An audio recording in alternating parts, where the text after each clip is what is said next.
Google Drive has become one of the most popular cloud storage platforms, offering users the ability to store, access, and share files from anywhere. Like any tool, it comes with both advantages and disadvantages that are important to know before fully relying on it. One of the biggest advantages of Google Drive is convenience and accessibility. You can access your files on any device, whether it's a computer, smartphone, or tablet, as long as you have an internet connection. This makes it ideal for remote work, online learning, or collaborating with team members across different locations. Collaboration is another major advantage.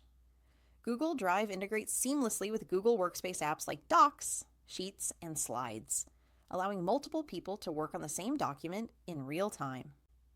You can track changes using version history, set permissions for viewing, commenting, or editing, and communicate with team members using the built-in comment system.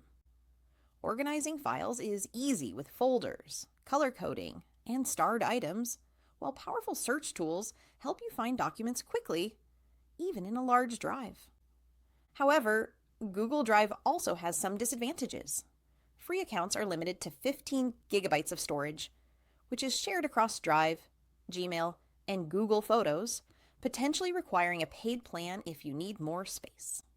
Many features depend on a stable internet connection, and offline access is limited unless you specifically enable it. Privacy and security are also considerations, as your data is stored on Google servers, which may not meet all business or personal privacy standards.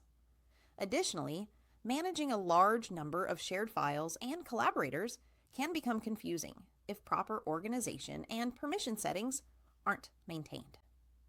Overall, Google Drive offers a flexible, collaborative, and accessible solution for storing and managing files, but it's important to understand its limitations.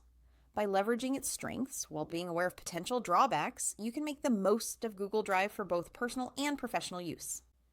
If you found this video helpful, give it a thumbs up and subscribe for more tips on Google Drive, productivity tools, and ways to work smarter in today's digital world.